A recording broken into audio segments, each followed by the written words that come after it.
आज के इस क्लास में बुद्धिज़्म को कवर करेंगे, जो कि एग्ज़ाम के पर्सपेक्टिव से जैनिज़्म से भी काफ़ी इंपॉर्टेंट टॉपिक है। और यहाँ तक कि जितने हम लोगों ने पहले टॉपिक्स पढ़े हैं, चाहे हड़प्पा से रिलेटेड चाहे इंपॉर्टेंट साइट था, जो कुछ भी था, उसमें एक सबसे इम्पॉर्टेंट टॉपिक आपका ये बुद्धिज़्म का रहेगा। एग्ज़ाम के पर्सपेक्टिव से टॉपिक बहुत ही इंपॉर्टेंट है। यहाँ से क्वेश्चन हर साल कम से कम 2 से 3 आ ही जाते हैं, चाहे फैक्ट के फॉर्म में आ जाएंगे, चाहे मैच द फॉलोइंग के फॉर्म में आ जाएंगे। हो सकता है कि आज की क्लास थोड़ी लंबी हो जाए, 15 से 20 मिनट के बीच में हो जाए, लेकिन उस क्लास को डेडिकेटेडली आप लोग देख लीजिएगा, क्योंकि जो कुछ भी इसमें कवर कराया जाएगा वही उतना ही एग्ज़ाम में आता भी है। चलिए आज के लेक्चर को स्टार्ट करते हैं। ये देखिए, ये कुछ इम्पॉर्टेंट साइट्स, कुछ इम्पॉर्टेंट प्लेसेस दिए गए हैं जो कि लॉर्ड बुद्धा से रिलेटेड हैं। उसमें पहला देखते हैं। पहले क्या दिया हुआ है? लुम्बिनी। लुम्बिनी में क्या था? लुम्बिनी में गौतम बुद्ध का जन्म हुआ था। ओके। सेकंड आपका क्या आ गया? कपिल वस्तु। कपिल वस्तु क्या था? कपिल वस्तु कैपिटल था किसका? शाक्य का, क्योंकि इनके जो फादर थे वो किंग थे। गौतम बुद्ध का जन्म किस क्लेन में हुआ था? क्षत्रिय क्लेन में। तो इनके फादर क्या थे? शाक्य ट्राइब के राजा थे, जिसकी कैपिटल थी कपिल वस्तु। तीसरा आपका आ गया बोध गया। बोध गया वो जगह है जहाँ पे कि गौतम बुद्ध ने क्या इनलाइटन को ऑब्टेन किया था। इनलाइटन मतलब परम ज्ञान की उन्हें क्या हो गई थी? प्राप्ति हो गई थी। और जो गया में टेम्पल एक है ना, महाबोधि टेम्पल, ये क्या है? एक यूनेस्को वर्ल्ड हेरिटेज का साइट है। फिर अगला प्लेस देखिए, सारनाथ। ये जितने प्लेसेस हैं ये सब के सब किससे रिलेटेड है? गौतम बुद्ध की लाइफ से, और ये सारे इंपॉर्टेंट प्लेसेस हैं। सारनाथ में उन्होंने क्या किया था? देखिए, जो कुछ भी यहाँ पे उन्होंने इनलाइटनमेंट में जो कुछ भी उन्होंने ज्ञान प्राप्त की, तो उस ज्ञान को लोगों के सामने जब उन्होंने पहले बार अपने प्रवचन को बताया, तो वो जो प्लेस था वो क्या था? सारनाथ था। सारनाथ में उन्होंने अपनी पहली प्रीचिंग की थी। उन्होंने पहला अपना उपदेश सारनाथ में दिया था। और उस प्रोसेस को क्या बोलते हैं? धर्म चक्र परिवर्तन। ओके। कि धर्म का जो पहिया है वो चलते रहना चाहिए। तो इस चीज़ को उन्होंने कहाँ पे बताया था? सारनाथ में। फिर राजगृह। राजगृह में क्या हुआ था? ये सबसे इनका क्या रहा है? इम्पॉर्टेंट प्लेस रहा है राजगृह का, क्योंकि वहाँ पे उन्होंने अपने 2 सबसे इम्पॉर्टेंट फेमस जो उपदेश थे उन्होंने राजगृह में दिए थे। और ये जो राजगृह है ये इम्पॉर्टेंट है तीनों रिलीजन के लिए, हिंदुज़म के लिए भी, बुद्धिज़्म के लिए भी और जैनिज़्म के लिए भी। राजगृह क्या है? इम्पॉर्टेंट रहा है इन तीनों रिलीजन्स के लिए। यहीं पे क्या है? 2 rock cut caves here were the favourite retreats of the Buddha. यहाँ पे 2 पत्थर के कटे हुए क्या हैं? गुफा हैं, जो कि क्या थे? सबसे फेवरेट प्लेस थे किसके? बुद्ध के। और वो पहला कैपिटल भी था किसका? मगध का। कौन? राजगृह। अगले प्लेस को देखते हैं हम, क्या है? श्रावस्ती। श्रावस्ती गौतम बुद्ध का सबसे क्या कह सकते हो आप उसको? Who is believe to be spend 24 years.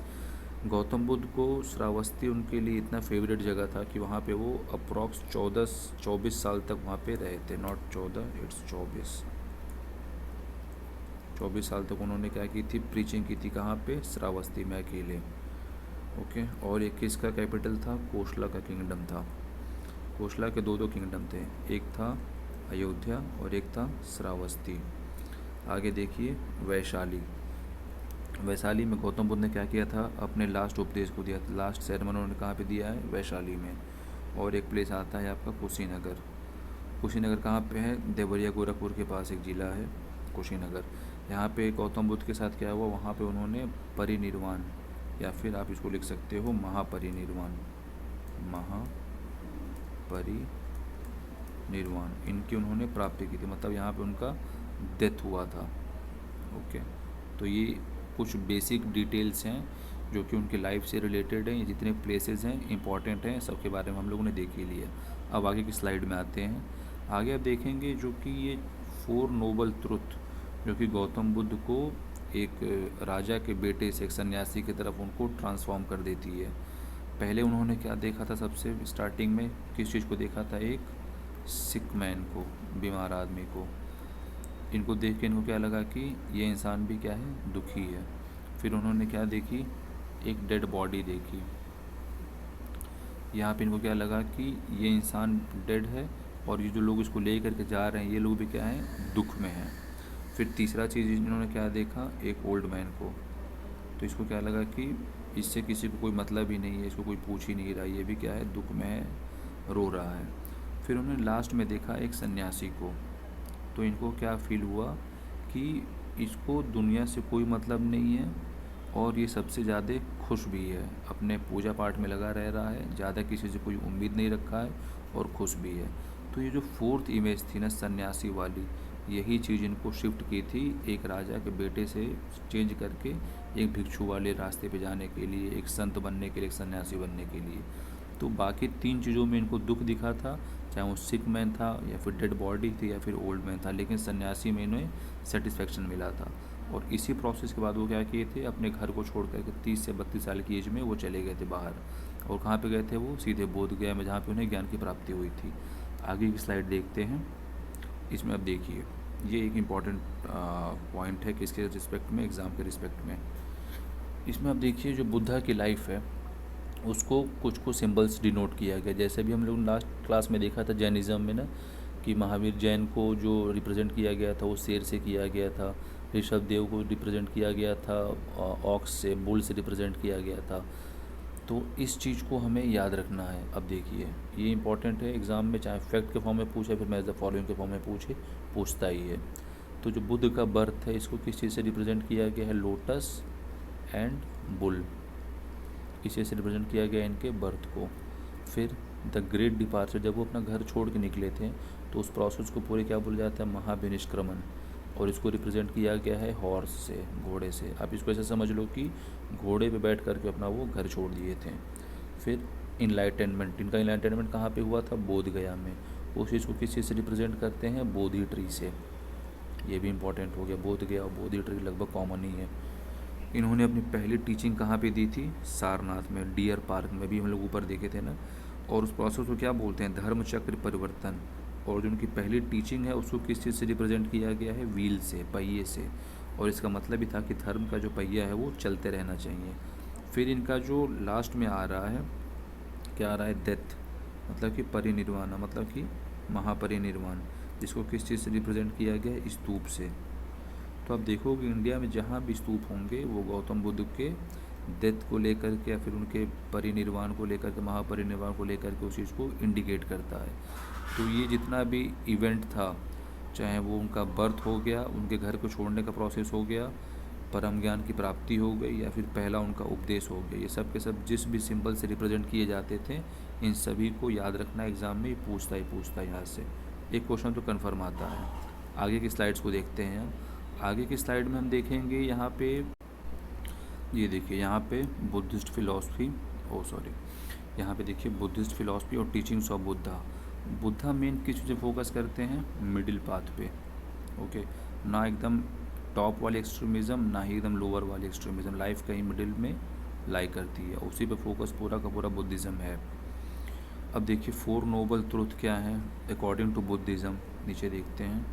जो 4 नोबल ट्रुथ हैं अकॉर्डिंग टू बुद्धिज़्म, ये कुछ इस तरीके से है कि the world is full of sorrow, दुनिया क्या है, पूरे तरीके से दुख से भरा हुआ है। ओके, डिज़ायर जो है वही रूट कॉज है कि इसके सारे दुख के, जितनी ज़्यादा आपकी इच्छाएं होंगी वही कारण रहेंगी आपके दुखी होने का या फिर आपके आसपास दुख के रहने का। Sorrow can be conquered by conquering desires. अब ये कह रहा है कि अगर आप अपनी इच्छाओं पे जीत गए, अगर अपनी इच्छाओं को दबा दी, तो फिर आपके पास से दुख भी चला जाएगा। ये कह रहे हैं कि जो डिज़ायर है वही रूट कॉज है किसी चीज़ का, सॉरो का, दुख का।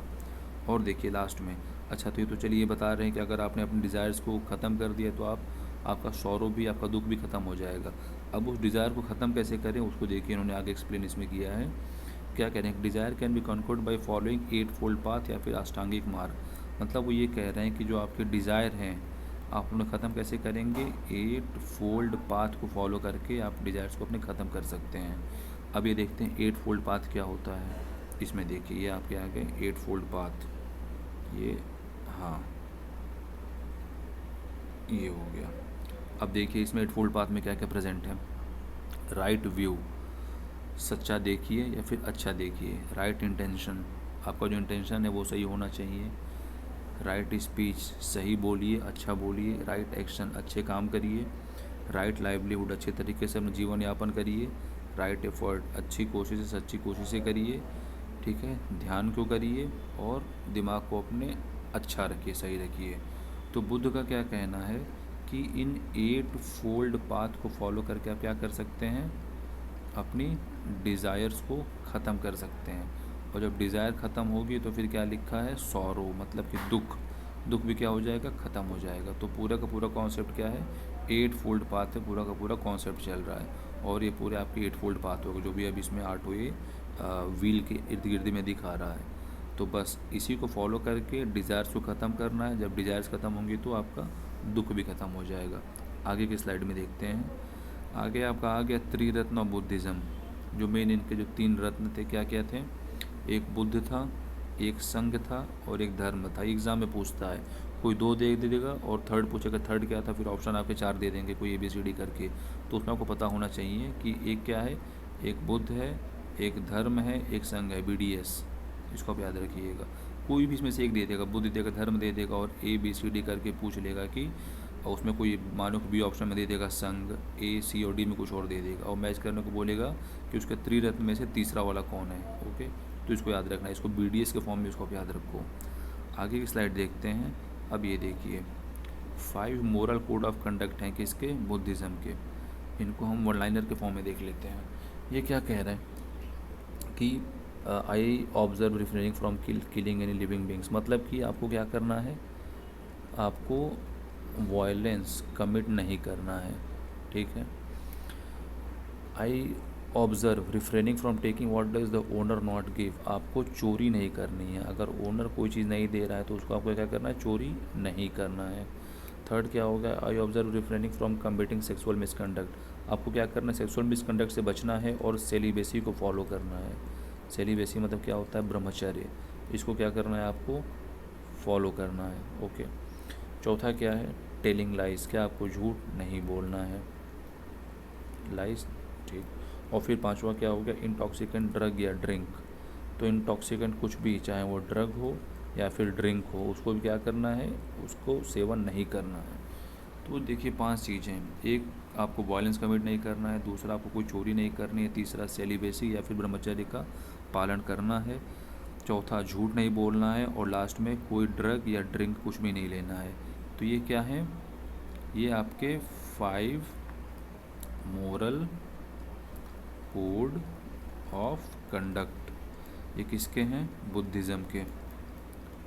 ओके, ये इंपॉर्टेंट है, याद रखना है, ये भी एग्ज़ाम में पूछेगा। कोई 3 दे देगा, कोई 2 पूछ लेगा ऑप्शन में दे करके, तो इसको याद रखना है। पंचशील इसको बोलते हैं, 5 moral code of conduct BC को बोलते हैं। आगे की स्लाइड देखिए।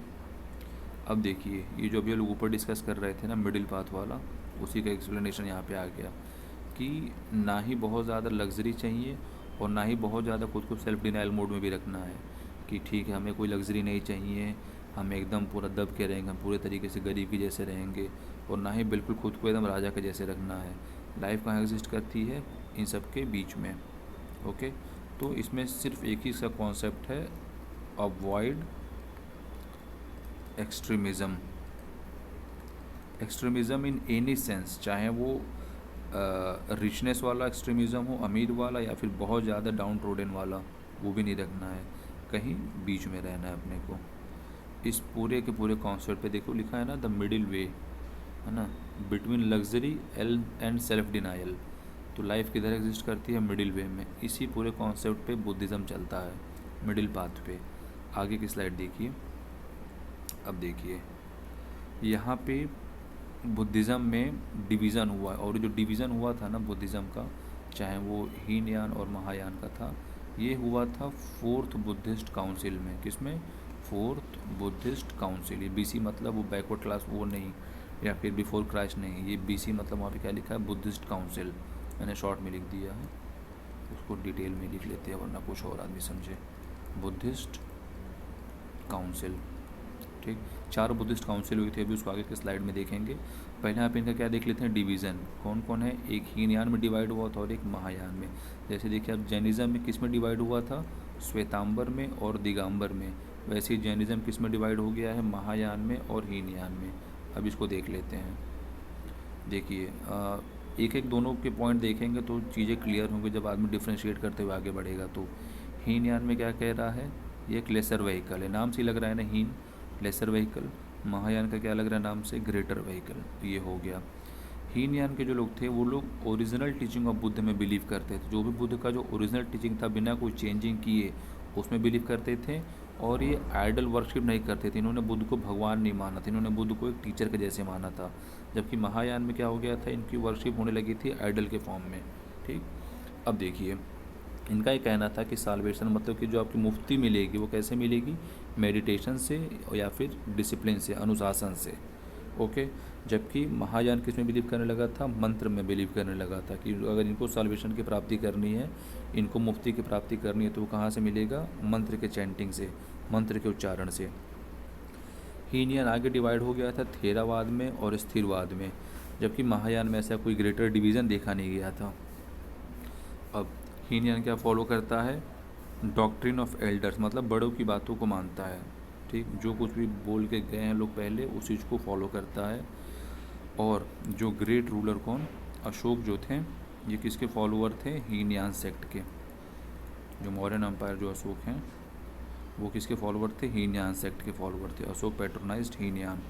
जबकि महायान में क्या लिखा है, जो तिब्बत में जितने बुद्धिज़्म जो तिब्बतियन एरिया में जो है ना, वो सब के सब इसके फॉलोअर हैं महायान के। और ये लोग क्या करते हैं, बिलीव करते हैं किस चीज़ में, एग्जिस्टेंस ऑफ बोधिसत्वाज में। अब ये देखिए, अभी इसको भी आगे क्लियर करेंगे। बोधिसत्वाज जानते हैं क्या होता है, बोधिसत्वाज मतलब कि ये ऐसे लोग थे जिन्हें कि निर्वाण की प्राप्ति हो गई थी, बस ये उस चीज़ को अचीव नहीं कर रहे थे। निर्वाण मतलब क्या होता है, मोक्ष बोलते हैं बुद्धिज़्म में। ठीक, तो उन्हें निर्वाण प्राप्त हो गया था, उन्हें निर्वाण की क्या अचीवमेंट मिल गई थी। लेकिन इनका कॉन्सेप्ट ये था कि जब तक दुनिया में जितने भी लोग हैं, जब तक उन लोगों को हम लोग निर्वाण की प्राप्ति नहीं करा देते हैं, हम भी उस चीज़ को अचीव नहीं करेंगे। तो इनका मेन एम ही ये था कि जितने भी बच्चे लोग हैं सबको क्या करना, निर्वाण की प्राप्ति करा देना, सबको मोक्ष की प्राप्ति कराना। उसके बाद ये फिर ये उस स्टेज में एंटर करेंगे, उस चीज़ को अचीव करेंगे। तो ये डिवीज़न हो गया हीनयान और महायान। हीनयान को क्या बोलते हैं, इसको लेसर व्हीकल बोलते हैं, और महायान को क्या बोलते हैं, ग्रेटर व्हीकल बोलते हैं। बाकी जो भी डिफरेंसेस हैं आप इसमें देख लेना। आगे की स्लाइड देखिए। अब ये देखिए, ये एग्ज़ाम के पर्सपेक्टिव से सबसे ज़्यादा important. Okay, 4 Buddhist council. Okay, first, second, third, fourth. Year याद रखना, खास करके फर्स्ट और सेकंड का। 486 BC, फिर उसके अप्रॉक्स 100 साल बाद 386 या फिर 383। ओके, इसको याद रखना। अब अगला जो चीज़ याद रखना है वो पैट्रोनेज की कंडक्ट कौन कराया था। पहले को कंडक्ट कौन कराया था, अजातशत्रु ने, ए। दूसरे को किसने कंडक्ट कराया था, काला अशोक, के। तीसरे को कौन कंडक्ट कराया, अशोक। और फिर चौथे को कंडक्ट कौन कराया, कनिष्क। तो आप इसमें एक सिमिलरिटी देख रहे हो, क्या आ रहा है, ए के। ओके, अजातशत्रु, काला अशोक, अशोक और फिर कनिष्क। अब अगला जो इम्पोर्टेंट टॉपिक है वो आपका है कि उसको प्रिसाइड कौन किया था। पहले वाले का भी इम्पोर्टेंट है, महाकश्यप और उपाली, और एक इम्पॉर्टेंट है मोगलीपुत्र तिष्ठ। हालांकि 4 ही 4 आप लोग रट लेना, लेकिन मोस्ट इम्पॉर्टेंट ये 2 है, मोगलीपुत्र तिष्ठ और महाकश्यप और उपाली। सेकंड वाले में कौन है, सर्वकामिनी, और चौथे में कौन है, वाशोमित्र। ठीक है, तो ये एक बार उनका डेट हो गया। फिर उस पैट्रोनेज को कंडक्ट कौन कराया था, उसको प्रिसाइड कौन किया था। ये तीनों तो बहुत इंपॉर्टेंट हैं। और एक आप प्लेसेस भी याद ही रख लेना, राजगिरी हो गया, वैशाली हो गया, पाटलिपुत्र हो गया, कश्मीर हो गया। तो इसको आप याद रख लेना भाई।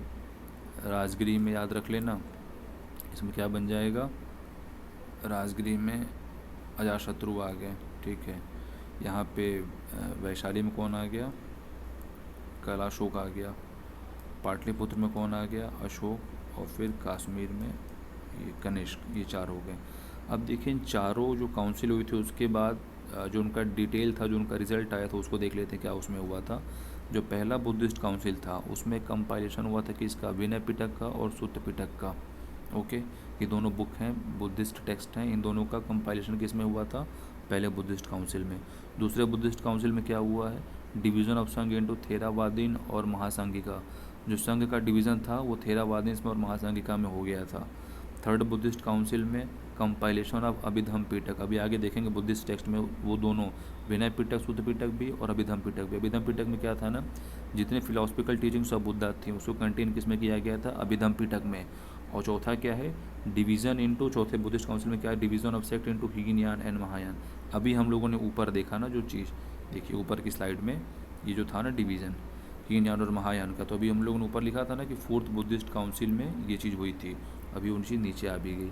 तो ये जो था आपका लास्ट वाला division of sect into Hinayana and Mahayana, ये चौथे बुद्धिस्ट काउंसिल में किसके अंडर में हुआ था, कनिष्क के अंडर में हुआ था, तो ये कंडक्ट करा दिया गया था। ये इम्पॉर्टेंट है, एग्ज़ाम में आते ही आते क्वेश्चन यहाँ से डायरेक्ट पूछते हैं लोग, डायरेक्ट। अब देखिए आगे की स्लाइड देखिए, इसमें बुद्धिस्ट काउंसिल, इसको छोटा सा यहाँ पे रिवीजन कर लेते हैं। फर्स्ट बुद्धिस्ट काउंसिल राजगिरी किसके अंडर में हुआ था? अजात शत्रु के अंडर में हो गया। दूसरा बुद्धिस्ट काउंसिल किसके अंडर में हो जाएगा? काला अशोक के अंडर में, ठीक है। तीसरा किसके अंडर में हो जाएगा?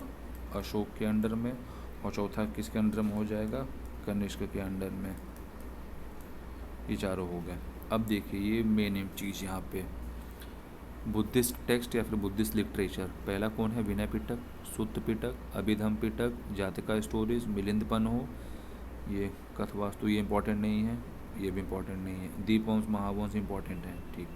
अब इनको हम थोड़ा डिटेल में देख लेते हैं एक बार, ज़्यादा कुछ नहीं देखेंगे, बस हल्का फुल्का। ये देखिए पहला आपका क्या था? विनय पिटक, फिर सुत्त पिटक, फिर अभिधम पिटक, है ना, जातका स्टोरी, मिलिंद पन्हो, और फिर दीपवंशम एंड महावंशम। विनय पिटक क्या था? इसमें कोड ऑफ कंडक्ट था, कोड ऑफ कंडक्ट कि भिक्षु लोग को कैसे रहना चाहिए, उनसे रिलेटेड रूल एंड रेगुलेशन जो थे वो विनय पिटक में कंटेन हुए थे। सुत्त पिटक में क्या था? इसमें टीचिंग्स ऑफ बुद्धा था, है ना, टीचिंग्स ऑफ बुद्धा, जो कुछ भी इन्होंने बताया था वो चीज़ में कंडक्ट किया गया था, कंटेन किया गया था। अभिधम पिटक में क्या आ जाएगा? फिलॉसफिकल टीचिंग्स ऑफ बुद्धा, जो कुछ भी फिलॉसफी थी ना किसकी? बुद्धा की, ये किस में मेंशन किया गया है? अभिधम पिटक में, ठीक। इन तीनों को इन दोनों को किस पे लिखा गया था? पाम लीव्स पे, मतलब कि पीपल के पत्तों पे इस चीज़ को लिखा गया था। अब देखिए जातक की स्टोरी थी, वो कैसी स्टोरी है? Story of birth of Buddha, जो कुछ बुद्धा के बर्थ के समय में जो चीज़ें लिखी गई थी वो किस में मेंशन की गई? जातक की स्टोरी में। मिलिंद पन्हो ये कुछ खास नहीं है, ये एक डायलॉग है किसके किसके बीच में? मिलिंद के बीच में, ठीक है, और नागसेन के बीच में, नागसेन के बीच में। मिलिंद कौन था? ये एक इंडो ग्रीक का रूलर था, और नागसेन कौन है? एक बुद्धिस्ट संत थे। तो इन दोनों लोग के बीच में जो भी डायलॉग बाजी हुई, जो भी बात हुई, उसको किसी ने मेंशन कर दिया गया। बुक का नाम है मिलिंद पन्हो, इसे मेंशन किया गया। और एक है दीपवंश और महावंश, तो ये क्या है? ये श्रीलंकन टेक्स्ट हैं, ये श्रीलंका के टेक्स्ट हैं। तो ये चीज़ अपने को याद रखना है। कौन कौन? विनय पिटक, सुत्त पिटक, अभिधम पिटक, जातका स्टोरी, मिलिंद पन्हो और दीपवंशम एंड महावंशम। तो ये टेक्स्ट हैं जो बुद्धिज़्म के हैं, इम्पॉर्टेंट हैं, यहाँ से भी क्वेश्चंस पूछे जाते हैं। चाहे इनके अंदर की चीज़ को पूछ लेंगे या फिर आपसे पूछ लेंगे कि इनको सीक्वेंस में अरेंज करने के लिए बोल दिया जाएगा, कब किस किस फॉर्म में ये सारे टेक्स्ट आई थी, तो इसको उस फॉर्म में भी पूछा जा सकता है। तो ये चीज़ अपने को देख के रखना है। जितने भी टेक्स्ट हैं ना, विनय, सुत्त, अभिधम, जातक, मिलिंद और दीपवंश, महावंश, इसको याद रखना है। ये तो यहाँ पे हो ही गया। चारों काउंसिल किसके अंडर में हुई थी, किसके पैट्रोनेज में हुई थी। आगे की स्लाइड देखिए। आगे की स्लाइड में ये आपका आ गया बोधिसत्वास, जो भी हम लोग देखे थे ना, जिसमें कि हीन यान बिलीव करते हैं बोधिसत्वास के कॉन्सेप्ट में, वो ये लोग आ गए। अब इसमें देखते हैं जो इम्पोर्टेंट है उन लोग को। एक है अवलोकितेश्वर, इम्पॉर्टेंट है। वज्रपाणी इम्पॉर्टेंट है। अमिताभ इम्पॉर्टेंट है। और एक आपका ये मैत्री इम्पॉर्टेंट है। अवलोकितेश्वरा कौन है? जो कि लोगों की मदद करते हैं, जो गरीब लोगों की मदद करते हैं, कौन हो गया? अवलोकितेश्वरा, ठीक है। इसमें लिखा भी है ना, uplift the downtrodden peoples, और इनको काइंडनेस के बोधिसत्वा बोला जाता है। किस चीज़ के?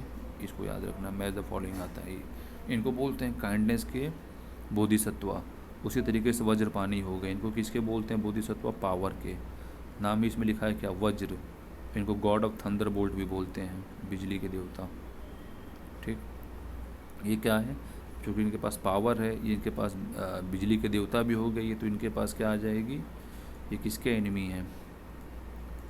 बुरे चीज़ों के ही होंगे, एविल के और पाप के, ओके। उसको ये डील करते हैं। अमिताभ, ये सबसे डिवाइन इन नेचर थे, जो कि कहाँ पे रहते हैं? हेवन में। ये सब लोग क्या हैं? बोधिसत्वास हैं, जो कि निर्वाण को अचीव नहीं किए हैं। इनका मेन एम क्या है कि जब तक दुनिया में सारे लोगों को निर्वाण की प्राप्ति नहीं हो जाती, ये लोग भी उस चीज़ को अचीव नहीं करेंगे। इनको क्या बोला जाता है? Bodhisattva of infinite light. किसको? अमिताभ को। और फिर ये आपके लास्ट में आते हैं कौन? मैत्रेय। मैत्रेय को क्या बोला जाता है? फ्यूचर बुद्धा। एक ऐसे बुद्ध जो आगे भी अभी एक इनकारनेशन लेंगे, आगे भी एक जन्म लेंगे। तो ये आपके 4 इंपॉर्टेंट हैं। अवलोकितेश्वर अवलोकितेश्वर हो गए, वज्रपाणी हो गए, अमिताभ हो गए और मैत्रेय हो गए। ये आपके 4 इंपॉर्टेंट हो गए। ये एग्ज़ाम में पूछे जाते हैं। सबको नहीं देखना है, बस वही है ना कि जो इम्पॉर्टेंट है उस चीज़ को हम डिस्कस कर रहे हैं इस क्लास में। ये देखिए अगले स्लाइड में, अब ये आपका लास्ट स्लाइड है। इसमें क्या हो गया?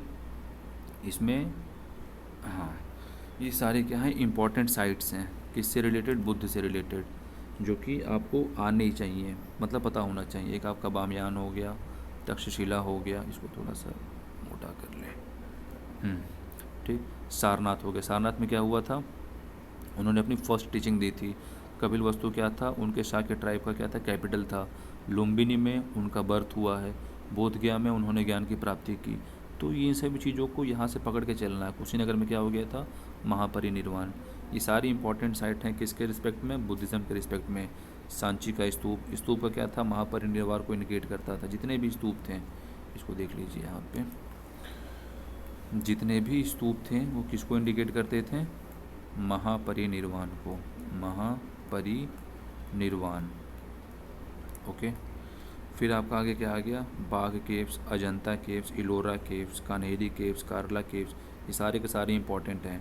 इसमें ये लगभग जो इधर जो वेस्ट इंडिया में थे ना, जो महाराष्ट्र रीजन में जितने भी केव्स हैं, वो लगभग सभी रिलीजन्स को कंटेन करते थे। चाहे वो हिंदुइज़म था, बुद्धिज़्म था, जैनिज़्म था और या फिर भागवतिज़्म था, है ना। ये इन चारों रिलीजन्स को इधर जितने भी केव्स थे वो कंटेन करते थे। श्रीलंका में कौन आ गया? अनुराधापुरा और सिंगरिया, ये भी इंपॉर्टेंट साइट हो गए। नागार्जुन कोंडा, अमरावती, अमरावती की स्तूप भी बहुत फेमस है। नागार्जुन कोंडा का स्तूप भी काफ़ी फेमस है।